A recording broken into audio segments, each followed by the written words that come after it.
දන්නවද ඔයාගේ දුරකථනය ඔයා කතා කරන දේවල් අහගෙන ඉන්නවා. ඒ විතරක් නෙවෙයි, ඔයා දැන් ඉන්න කොතනද කියන එක පවා ඔයාගේ දුරකථනය දන්නවා. හිතන්න, ඔබ ඔබේ මිතුරෙකු සමග අලුත් සපත්තු ජෝඩුවක් හෝ නිවාඩුවක් ගත කරන්න යන තැනක් ගැන කතා කරනවා. විනාඩි 5ක්වත් යන්නේ නැහැ Facebook හෝ Instagram හරහා ඔබ ඒ කතා කරපු සපත්තු ජෝඩුවේම දැන්වීමක් ඔබේ ස්ක්‍රීන් එකේ දිස් වෙනවා. ඉතින් අද අපි කතා කරන්නේ ඔබේ පෞද්ගලිකත්වය සහ ඔබේ ස්මාර්ට් ෆෝන් එක පිටිපස්සේ සැඟවුණු මේ තාක්ෂණික ඇත්ත ගැන. බොහෝ දෙනා හිතන්නේ අපේ ෆෝන් එකේ තියෙන ඇප්ස් අපේ හැම වචනයකටම සවන් දෙනවා කියලා.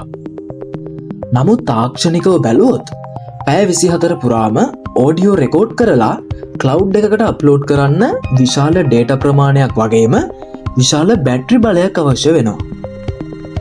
ඒ නිසා සමාගම් කරන්නේ මීට වඩා සූක්ෂම දෙයක්. Wake word detection.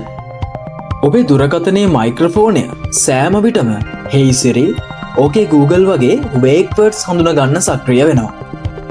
මෙහිදී ක්‍රියාත්මක වෙන්නේ දුරකථනයේ ඇති ඉතා අඩු බලයක් වැය වන ඕඩියෝ ප්‍රොසෙසර් එකක්. ඒ සවන් දෙන්නේ විශේෂිත ශබ්ද රටාවලට පමණයි. නමුත් ප්‍රශ්නය තියෙන්නේ සමහර ඇප්ස් වලට ලබා දීලා තියෙන මයික්‍රොෆෝන් අවසරය හරහා ඔවුන් ඔබේ අවට ඇති පසුබිම් ශබ්ද විශ්ලේෂණය කරලා ඔබ ඉන්න තැන ගැන සහ ඔබ කරන දේ ගැන පවා දත්ත ලබා ගන්නවා. Tracking without GPS. ඔබ හිතනවා ඇති GPS ඕෆ් කළාම ඔබ ඉන්න තැන ගැන කිසිම කෙනෙක් දන්නේ නැහැ කියලා. ඒක සම්පූර්ණයෙන්ම වැරදි. Cell tower triangulation. ඔබේ දුරකථනය නිරන්තරයෙන් අවට ඇති සංනිවේදන කුළුණු 3ක් සමග සම්බන්ධ වෙනවා. එම කුළුණු වලට ඇති දුර ගණනය කිරීමෙන් ඔබ ඉන්න තැන මීටර් කිහිපයක නිර්වද්‍යතාවයකින් යුතුව හඳුනා ගන්න පුළුවන්. Wi-Fi and Bluetooth scanning. ඔබ Wi-Fi වලට සම්බන්ධ නොවී සිටියත් ඔබේ දුරකථනය අවට ඇති Wi-Fi රවුටර් වල MAC ඇඩ්‍රස් පරීක්ෂා කරනවා. එමගින් ඔබ ඉන්නේ කොයි ස්ථානයකද කියලා නිවැරදිව තීරණය කරන්න පුළුවන්. The Digital Ghost. මේ තමයි ඔබේ රහස් අනන්‍යතාවය. මේකට කියන්නේ ඇඩ්වර්ටයිසින් ID එක කියලා.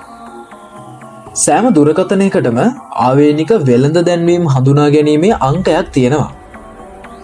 Android වල මේකට කියන්නේ AAID කියලා. ඒ වගේම iOS වල මේකට කියන්නේ IDFA කියලා.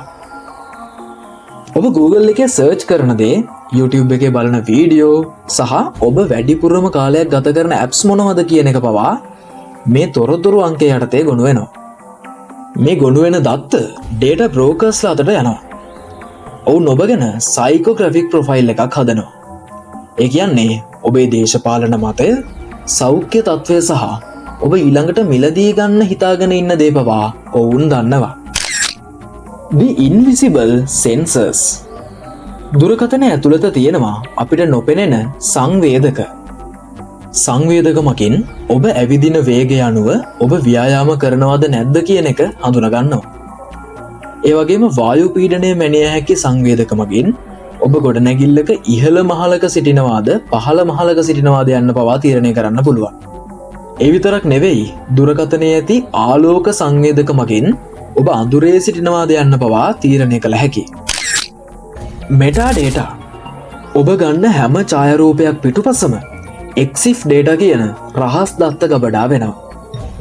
ඔබ ඒ ඡායාරූපය සෝෂල් මීඩියා වලට අප්ලෝඩ් කරනකොට ඔබ ඒක ගත්තේ කොයි වෙලාවේද, මොන ස්ථානයේද, මොන ෆෝන් එකෙන්ද යන්න පවා ඒත් එක්කම අප්ලෝඩ් වෙනවා. මේ වගේ කුඩා දත්ත කොටස් දහස් ගණනක් එකතු වුණාම දත්ත විශ්ලේෂණ සමාගම් වලට ඔබේ පෞරුෂය පිළිබඳ සම්පූර්ණ චිත්‍රයක් නිර්මාණය කරන්න පුළුවන්. ඉතින් ඇයි මේ විදිහට දත්ත එකතු කරන්නේ? අද වෙනකොට ලෝකයේ දත්ත කියන්නේ මුදල් වලට. මේ විදිහට එකතු කරන දත්ත වෙනත් ආයතනයකට හෝ සමාගමකට අලෙවි කිරීම මගින් එම ආයතනය හෝ සමාගමේ වෙළඳාම වැඩි කරගන්න පුළුවන්. කොහොමද මේකෙන් ආරක්ෂා වෙන්නේ? බය වෙන්න දෙයක් නැහැ. මේක පාලනය කරගන්න පුළුවන්. Permission manager. ඔබේ දුරකථනයේ සෙටින්ග්ස් වලට ගිහින් මයික්‍රොෆෝනය සහ කැමරාව අනවශ්‍ය ලෙස භාවිත කරන ඇප්ස් වල අවසර අක්‍රිය කරන්න ඔයාලට පුළුවන්. Reset advertising ID. Android හෝ iOS සෙටින් වල ප්‍රයිවසි වෙත ගොස් ඔබ ඇඩ්වර්ටයිසින් ID එක වරින් වර රීසෙට් කරන එකත් ඉතාමත් වැදගත්. Use privacy browsers. Google Chrome වෙනුවට Brave හෝ DuckDuckGo භාවිත කරන්න ඔයාලට පුළුවන්. ඒවා ඔබේ ට්‍රැකින් කුකීස් අවහිර කරනවා. තාක්ෂණය අපේ ජීවිත පහසු කරනවා. ඒත් අපි අපේ දත්ත ලබාගන්නවට අකමැති නම් ඒක හැකිතාක් අවම කරගන්න අපිට අවස්ථාව තියෙනවා. වීඩියෝ එක හොඳයි නම් වීඩියෝ එකට අනිවාර්යයෙන්ම ලයික් එකක් දාන්න. ඔයාගේ අදහසුත් පහලින් කමෙන්ට් කරලා මේ වීඩියෝ එක තවත් අයට බලන්න ෂෙයා කරන්නත් අමතක කරන්න එපා.